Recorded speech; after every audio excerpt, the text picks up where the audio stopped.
Bonjour à tous, que le Seigneur soit béni. Alléluia. Alors, il y a un moment que j'avais reçu ce partage et je vais donc maintenant le partager par la grâce du Seigneur Yeshua. Toute la gloire lui revient. Alléluia. Donc c'est vraiment un rappel, surtout un rappel concernant l'enlèvement de l'Église. L'évangile de Luc, chapitre 17. On va prendre à partir du verset 24. Car comme l'éclair brille, resplendissant d'une région sous le soleil à une autre région sous le ciel, ainsi sera le Fils de l'homme en son jour. Mais il faut premièrement qu'il souffre beaucoup et qu'il soit rejeté par cette génération. Alors, lorsque le Saint-Esprit m'a fait méditer ce passage, ce qu'il m'a fait méditer, c'est que premièrement, il faut qu'il souffre beaucoup et qu'il soit rejeté par cette génération. Donc, bien évidemment, il parle de son corps. Lorsqu'il parle du Fils de l'homme, qu'il faut qu'il soit rejeté, qu'il souffre beaucoup, qu'il soit rejeté par cette génération, il parle bien évidemment du corps de Christ, voilà, parce que le corps du Christ forme sa personne et forcément donc le corps est censé représenter la parole au travers du comportement et au travers également comment dire ça voilà, de la parole quoi. Voilà, enfin, je veux dire, la parole et le corps est censé représenter la parole au travers du comportement quoi, voilà, au travers du message quoi. Le message doit représenter donc ce que le Seigneur a donné tout simplement. Voilà. Alléluia. Donc verset 26, donc ensuite, hein, d'ailleurs, plus on avance hein, et plus on voit que l'Église souffre, le corps souffre terriblement, hein, parce que il doit enfanter et vu que beaucoup ne veulent pas enfanter ou beaucoup ont du mal à enfanter, voilà. Parce que ce qui est également le fait d'enfanter, c'est également donc le fruit de l'esprit, le fruit, lorsqu'on enfante le fruit, ça fait souffrir parce que ça brise la chair. Et on est tous concernés par ça, on est vraiment tous concernés par ça. Vraiment, hein. Voilà. Donc, et qu'il soit rejeté par cette génération. Voilà.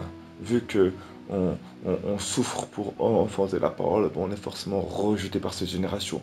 Parce que le fruit de l'esprit ne correspond pas au fruit de cette génération, forcément. Voilà. Voilà. La lumière et les ténèbres ne peuvent pas collaborer, ne peuvent pas cohabiter. Voilà. Verset 26. Et comme il arriva au jour de Noé, il en sera aussi de même au jour du Fils de l'homme. Voilà. Il mangeait et buvait. Il prenait et donnait des femmes en mariage jusqu'au jour où Noé entra dans l'arche. Alors le déluge vint et les fit tous périr. Voilà. Alors on sait, voilà, ce n'est qu'un rappel, hein, une fois de plus, je préfère le répéter. Noé est une des préfigurations de l'image du Mashiach. Voilà, de toute façon, il est une personnification également de Christ. Voilà. Et Noé, quelle a été sa mission? C'était de bâtir l'arche. Voilà, c'était de bâtir l'arche. Et, euh, et comment dire ça? Donc, lorsque le jour de Noé vient, lorsque le jour de Noé, donc Noé, lorsque le jour de Noé vient, eh il y a eu un déluge, hein, il y a eu un déluge. Voilà. Il mangeait et buvait. Il prenait et donnait des femmes hors mariage. Il mangeait et buvait. Il prenait et donnait des femmes hors mariage. Donc en fait, chacun mangeait, chacun buvait. Donc en fait, chacun faisait sa vie. Et on parle également, hein, euh, comment dire ça, de ceux qui sont donc dans le monde, mais je parle de ceux qui sont dans le monde, c'est-à-dire de ceux également qui sont dans la religion, parce que la religion, c'est aussi le monde, hein. Voilà, hein. Il mangeait et buvait. Voilà, ça va toujours manger et boire, hein. Voilà, ça va manger la parole, ça va boire la parole, mais il n'y a pas de brisement, quoi. Voilà. n'y a pas de fruits, quoi. Il prenait et donnait des femmes en mariage jusqu'au jour où Noah entra dans l'arche. Alors le déluge vint et les fit tous périr. Et le Seigneur, en fait, m'a fait comprendre, donc, au travers de ce message, que l'enlèvement ne va pas se passer, comment dire, il va se passer bien évidemment en une fois, hein, mais le Seigneur, comment dire ça, m'a fait comprendre qu'il y a deux étapes. Voilà, voilà. Enfin, pas deux étapes, mais enfin bon, je vais m'expliquer au travers de ce partage. Donc, il prenait et donnait des femmes en mariage jusqu'au jour où Noah entra dans l'arche. Voilà. Et lorsque donc le déluge vint, il les fit tous périr. C'est-à-dire que le Seigneur est en train de préparer en fait son Église à rentrer en fait dans l'arche en fait. Et cette image, donc c'est l'image bien évidemment, la préfiguration donc de l'enlèvement. Voilà. Et ensuite, qu'est-ce qui se passe? Donc, premièrement, il parle du jour de Noah. Premièrement, verset 28. De la même façon aussi, comme il arriva au jour de Lot. Voilà. Donc, premièrement, il parle du jour de Noah. Premièrement, où ceux qui avaient été trouvés justes devant le Seigneur. Voilà. Donc, je le répète. Donc, voilà. Que Noah, c'est celui qui fit entrer les âmes, donc sa famille, dans l'arche. Et ben en fait, c'est la représentation donc de Christ qui fait rentrer, qui sauve en fait, voilà, les âmes de ce déluge, parce que c'est un déluge spirituellement également, une grande vague, un gros tsunami spirituel qui vient. Voilà. N'oublions pas que le monde marin spirituellement est beaucoup plus vaste que le monde terrestre. Voilà. Et donc c'est un gros tsunami, un gros déluge qui vient. Voilà. Et il faut comprendre une chose, c'est que lors du déluge, ce sont les eaux des abîmes. C'est un truc qui me vient maintenant. Gloire à Yahushua. On va aller dans le passage parce que je ne voulais pas forcément aller dans le passage, mais je pense qu'il est important afin de faire le rappel. Voilà. Donc, alléluia. Béni soit le Seigneur pour ce partage. Comment il conduit les choses. Alors, lorsque donc au Bereshit, Genèse, je crois que c'est au chapitre 7. Voilà. Il parle des sources du grand abîme. Voilà, merci Saint-Esprit. Verset 7, donc, chapitre 7, donc Genèse chapitre 7, verset 11. Donc, en l'an 600 de la vie de Noah, au second mois, le 17e jour du mois, en ce jour-là, toutes les sources du grand abîme furent rompues. Donc, il parle donc des sources du grand abîme. Et les écluses des cieux furent ouvertes. Voilà. Eh bien, regardons bien. Waouh. Il parle des sources du grand abîme. Allons maintenant dans le livre de l'Apocalypse. Apocalypse, puisque nous sommes vraiment dans la période Apocalypse. Cette période est vraiment associée à Apocalypse chapitre 9. Voilà. Hein, et également chapitre 16, je crois bien, si je ne me trompe pas. Voilà. Apocalypse chapitre 9, voilà. Il parle de l'ange de l'abîme. L'ange de l'abîme. Alléluia. L'ange de l'abîme. Voilà.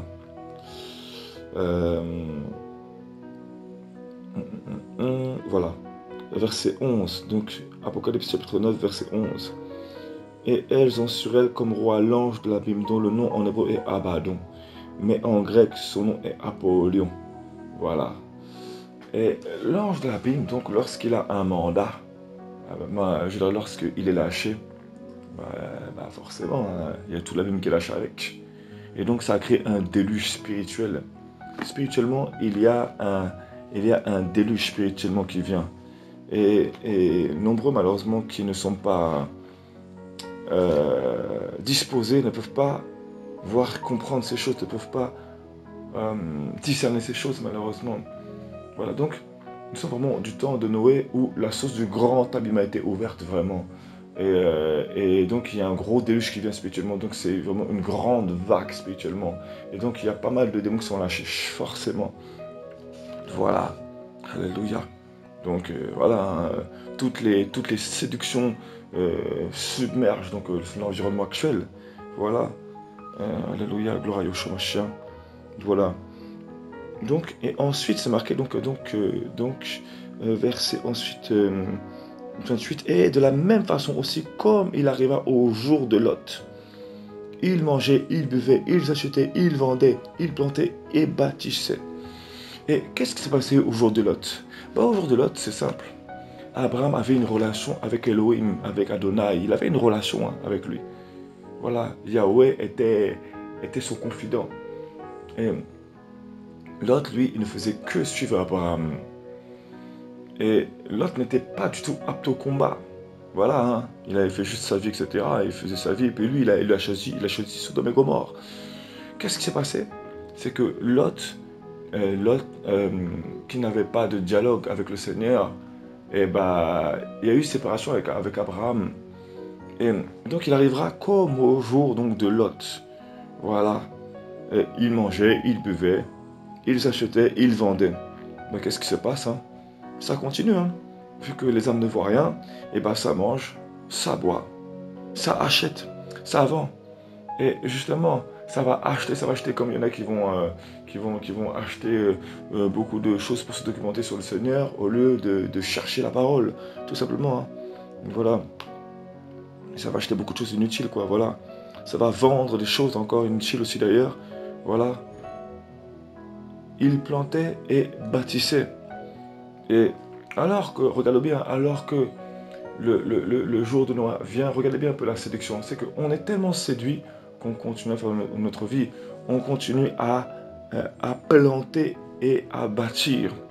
Voilà, on plante et on bâtit. Verset 29. Mais le jour où Lot sortit de Sodome, une pluie de feu et de soufre tomba du ciel et les fit tous périr. Voilà. Bah, regarde bien. Beaucoup de gens spirituellement sont morts. Voilà. Depuis le Seigneur là, il est en train d'amener ses âmes à lui. Voilà, il amène ses âmes à lui. Et nombreux malheureusement sont sous l'influence de la séduction. Vraiment, hein. Voilà, et voilà. Et ensuite, au jour de Lot, qu'est-ce qui s'est passé? Au jour de Lot, les âmes étaient en guerre, les âmes sont en guerre. Les âmes sont en guerre. Voilà. Et on est comme kidnappé, on va dire, hein, comme Lot a été pris. Voilà. Voilà, par les autres rois. Voilà. Et si ce n'est pas par la grâce de certaines âmes qui intercèdent, beaucoup d'âmes sont comme des Lots et ils sont liés, quoi, ils sont emprisonnés, quoi. Voilà. Et waouh, c'est terrible vraiment, quoi. Voilà. Et qu'est-ce qui se passe? Le jour de Lot, au moment en fait où l'enlèvement vient, ça va être comme ça. Au jour au jour de Lot, au jour où l'enlèvement va venir, les âmes seront comme Lot. Un temps vraiment pire que Sodome et Gomorrhe, en fait, puisqu'on est déjà dans ce temps, hein. Voilà, on est déjà dans ce temps. Vraiment. Donc, les âmes sont tellement à regarder, à faire leur vie, que comment dire ça, on mange, on boit, et au jour où, où on se rend compte que le Seigneur est déjà venu, ça va être comme Lot. Lot va sortir, l'homme va sortir de Sodome. Il va chercher à sortir de Sodome. Voilà. Une pluie de feu et de soufre tomba du ciel et les fit tous périr. Il en sera de même le jour où le Fils de l'homme sera révélé.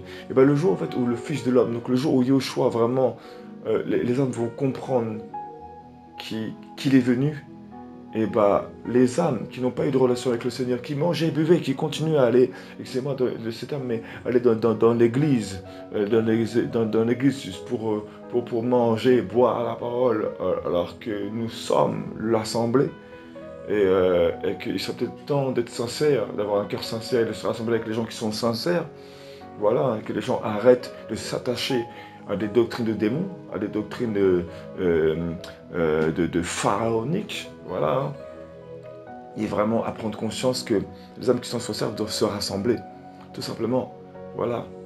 Et euh, voilà, lorsque va venir l'enlèvement, et ce sera trop tard.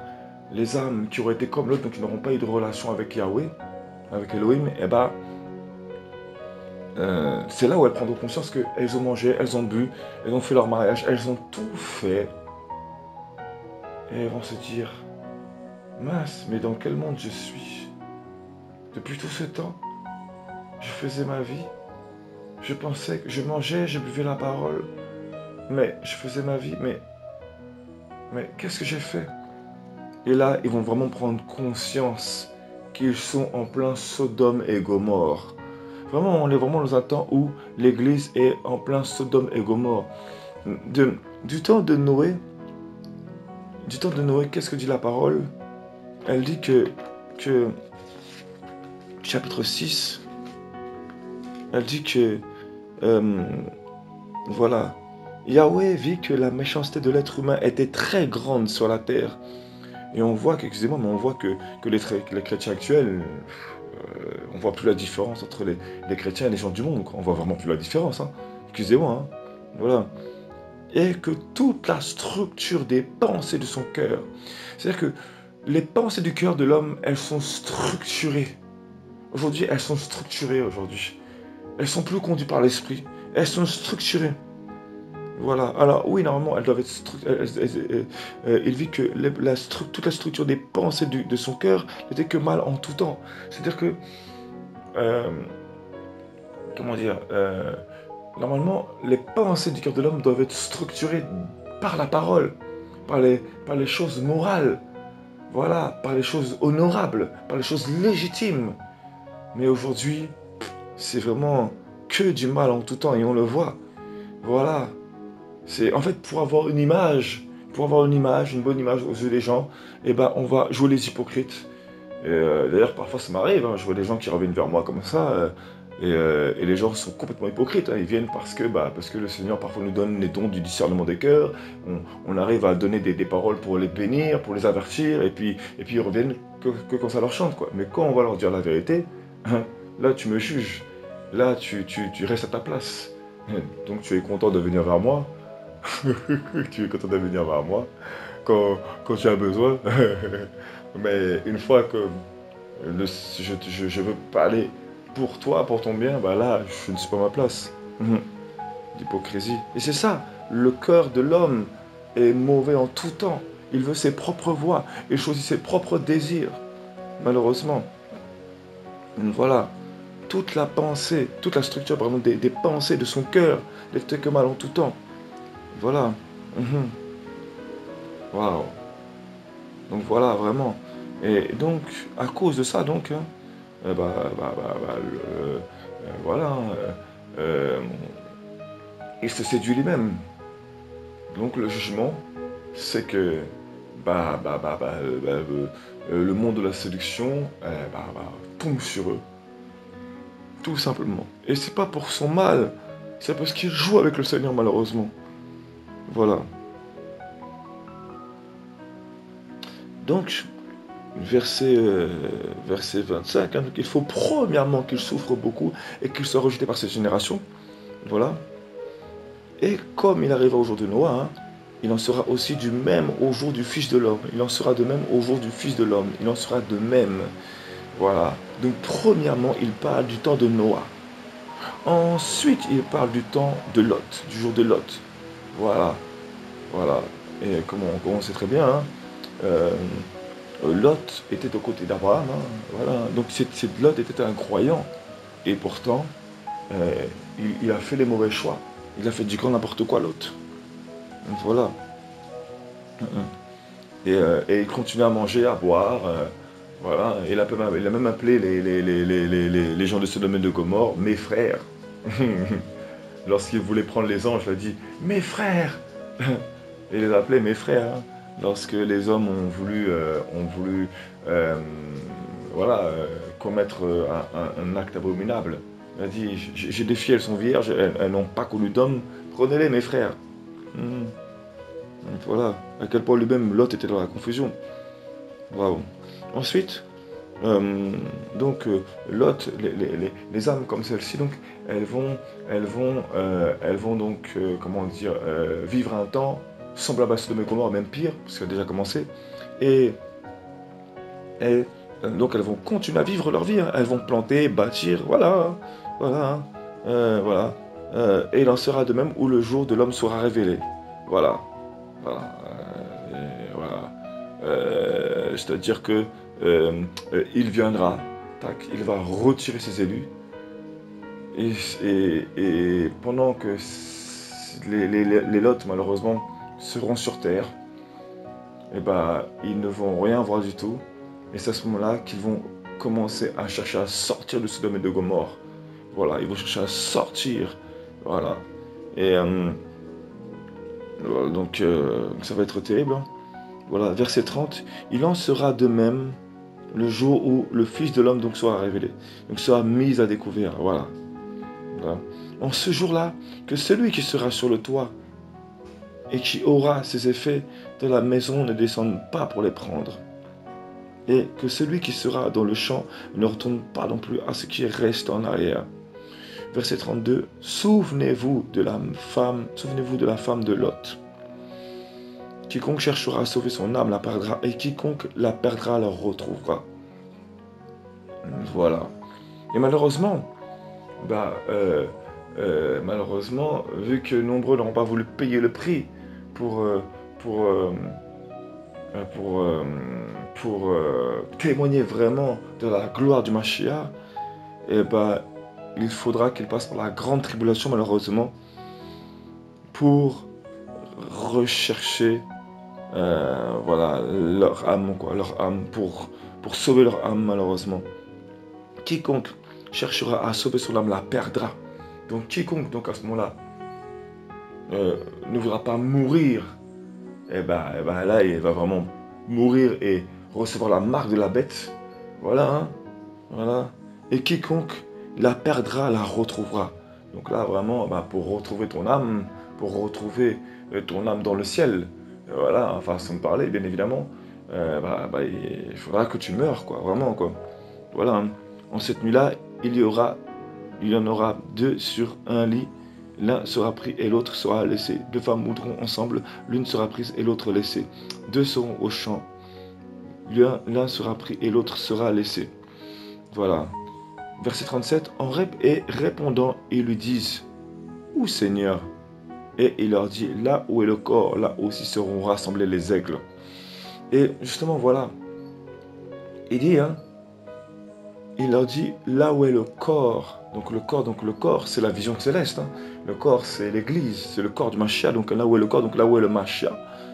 Là aussi seront rassemblés les aigles. C'est-à-dire que ceux qui auront la vision du Seigneur, ceux qui auront préservé, conservé la vision du Seigneur Yahushua Mashiach, cette vision, et là aussi seront les aigles. Pourquoi? Parce que l'évangile de Yohanan, l'évangile de Jean, hein, c'est la vision de l'aigle. Voilà, c'est la vision de la reconnaissance de la divinité de Yahushua Mashiach, de Jésus-Christ. Voilà, le roi des rois, tout simplement. Voilà, hein. Là où est le corps, là aussi seront rassemblés les aigles. Voilà. C'est-à-dire que les autres, mais les autres, malheureusement, voilà, ils n'ont pas la vision de l'aigle. Voilà, hein. Ensuite, le Saint-Esprit, premièrement, le Saint-Esprit m'a premièrement parlé de ceci. Voilà.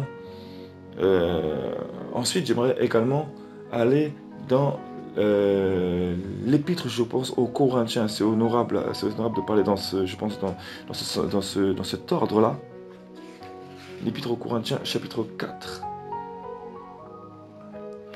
Que les gens nous regardent comme des serviteurs du Mashiach et des gestionnaires des mystères d'Elohim. Mais du reste, ce que l'on cherche dans les gestionnaires, c'est que chacun soit trouvé fidèle. Donc, euh, voilà.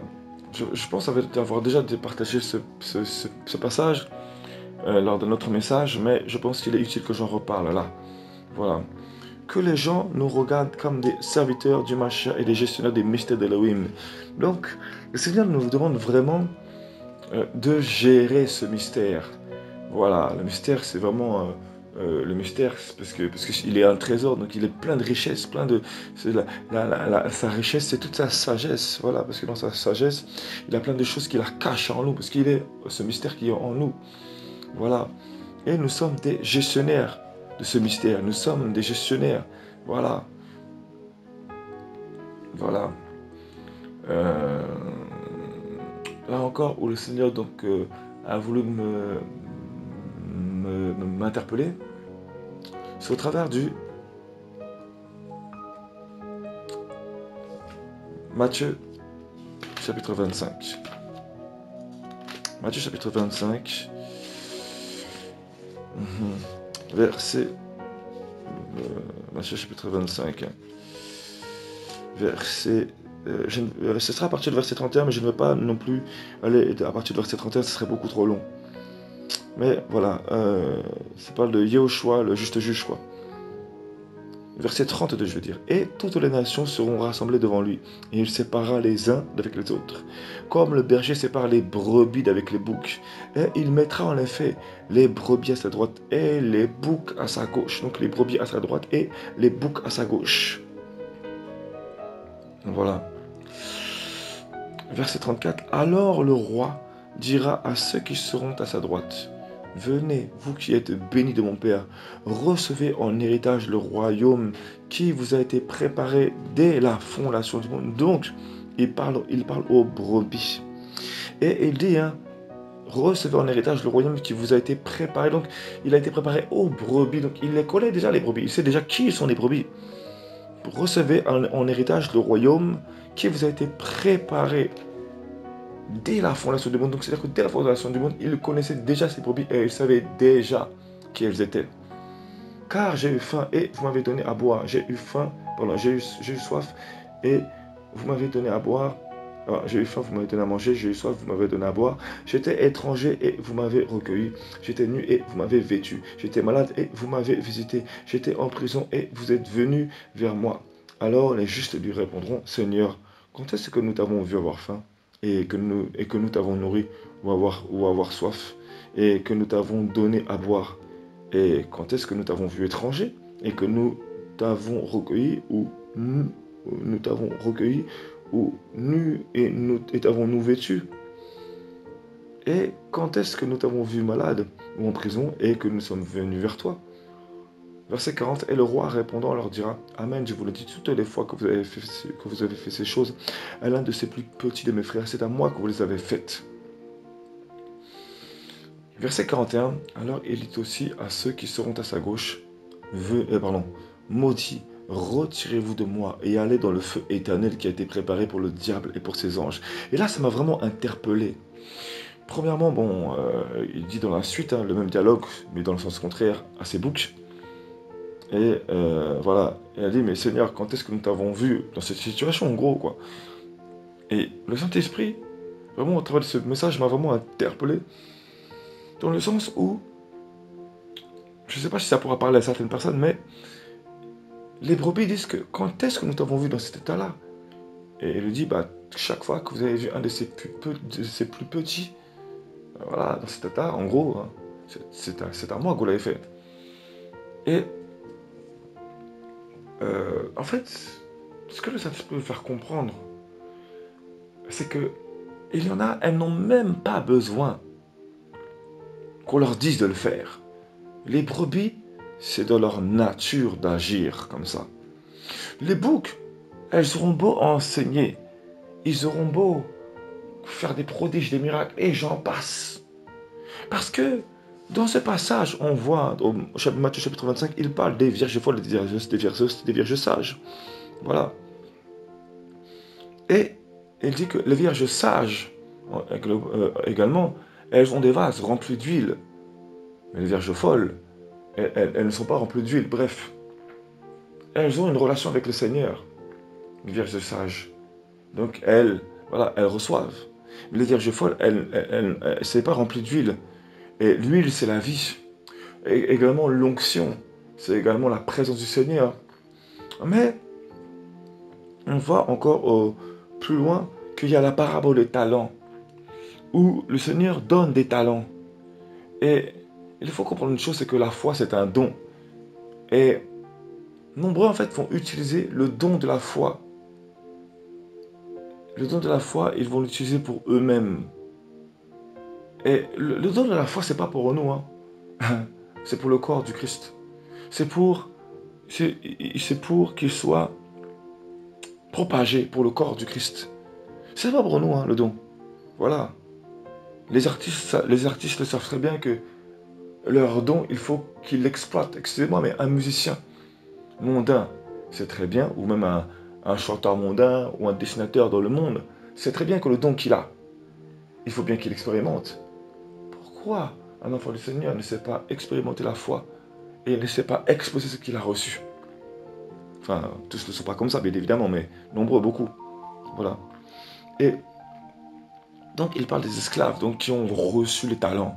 Voilà. Et bien, nombreux vont utiliser les talents. Ils vont recevoir des mandats pour 5, 10 villes, 2, 3, 5, 10 villes, etc., etc. Mais après, ce qu'ils ont reçu, la parole nous montre que voici, j'avais soif, j'avais faim, etc., etc., etc. Qu'est-ce que tu as fait de ce que j'ai reçu, de ce que je t'ai donné? Qu'est-ce que tu en as fait? Pourquoi tu l'as utilisé? Comment tu l'as utilisé? Comment? Alors il y a, premièrement, celles qui n'ont pas l'huile dans les vases, parce que tout simplement ils n'ont pas de vase. Voilà, ils n'ont pas compris qu'ils sont un vase qui doit être rempli. D'autres qui ont l'huile dans le vase. Et donc d'autres qui font fructifier le talent. Mais à la fin, pour qui tu fais fructifier le talent? Pour quelle motivation? Lorsque tu reçois ensuite ce talent, c'est pourquoi. Regardez bien, hein, dans ce même passage, on voit les vierges folles, les vierges sages. Et ensuite, on voit que donc, il y a les talents, il y a les mines, les talents. Voilà. Donc, avec la foi, donc, tu auras fait fructifier ta foi. Gloire à Yahushua Mashiach. Béni soit le Seigneur. Voilà. Et ensuite, qu'est-ce que tu vas faire avec? Tu vas ensuite avoir un mandat. Mais avec ce mandat, qu'est-ce que tu vas faire avec ce mandat? Est-ce que tu vas le donner à manger aux pauvres? Est-ce que tu vas donner à ceux qui ont soif? Qu'est-ce que tu vas faire avec ce que tu as reçu? Qu'est-ce que tu vas faire avec les biens que tu as reçus? Qu'est-ce que tu vas faire avec? Et c'est pour ça qu'aujourd'hui, beaucoup d'églises sont exposées, aujourd'hui, beaucoup d'œuvres sont aujourd'hui exposées. Voilà. Et d'autres également sont vides parce que ils n'avaient pas la foi au Seigneur comme Abraham avait la foi. Ils ont été comme des Lots, malheureusement, qui n'avaient pas de dialogue véritable, sincère avec Yahweh. Du coup, ils ont été auprès de Sodome et Gomorrhe, manger et boire la nourriture spirituelle qui n'était pas donnée par le Seigneur.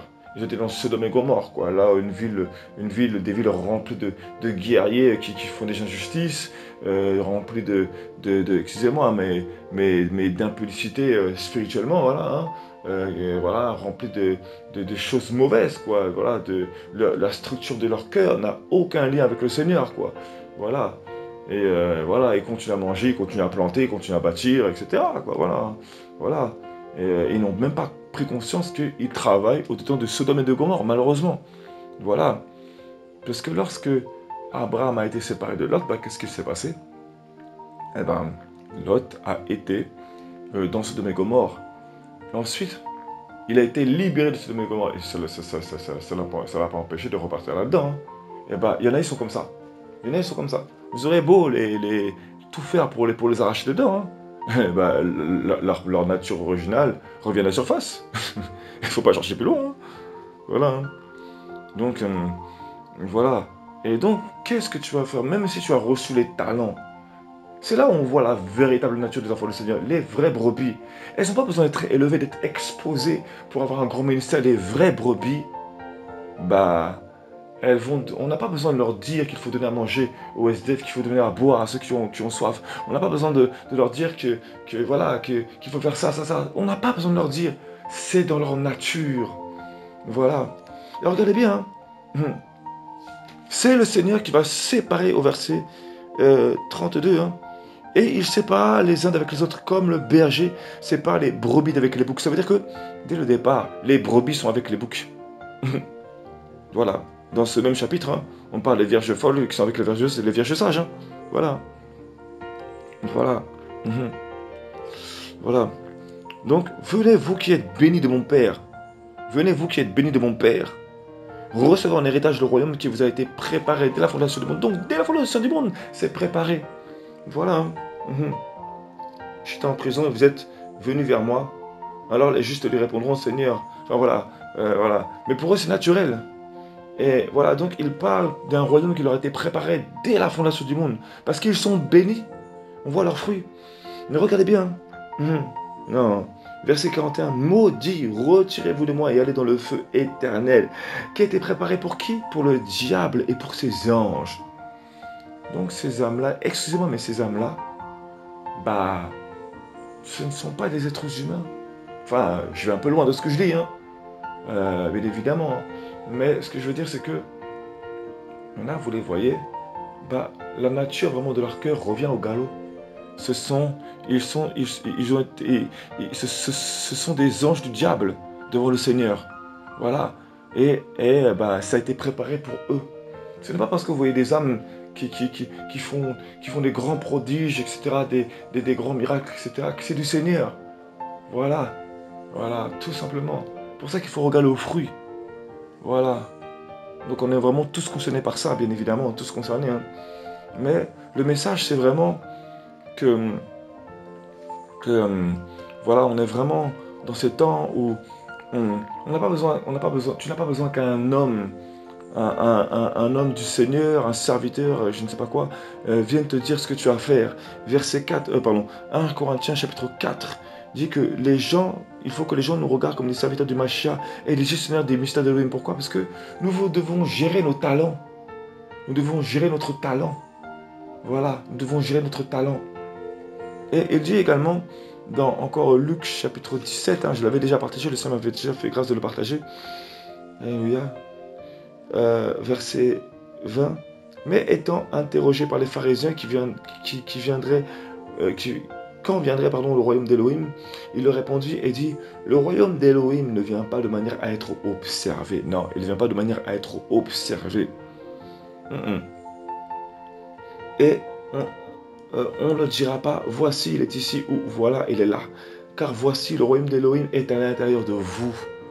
Voilà, il est à l'intérieur de nous. Voilà, donc, autrement dit, donc, de basilien, hein, le mot royaume dans ce passage vient du mot grec qui se traduit par basilia, qui signifie donc pouvoir royal, royauté, autorité, domination. Donc en fait, on a reçu vraiment ce pouvoir royal. Voilà. Et voilà. Et il vient également de basilus, qui signifie. Enfin, le mot basilia vient de basilus, qui signifie, je crois, un chef d'un territoire. Voilà, un roi. Voilà quoi. Voilà. Donc forcément, bah, tu n'as pas besoin de prouver à qui que ce soit qui tu es. Voilà. Cependant, là où je voulais vraiment en venir, c'est que le Seigneur est vraiment en train de préparer ses brebis. Et je vous dis que nombreux sont comme des lots. Voilà. Nombreux c'est comme des lots.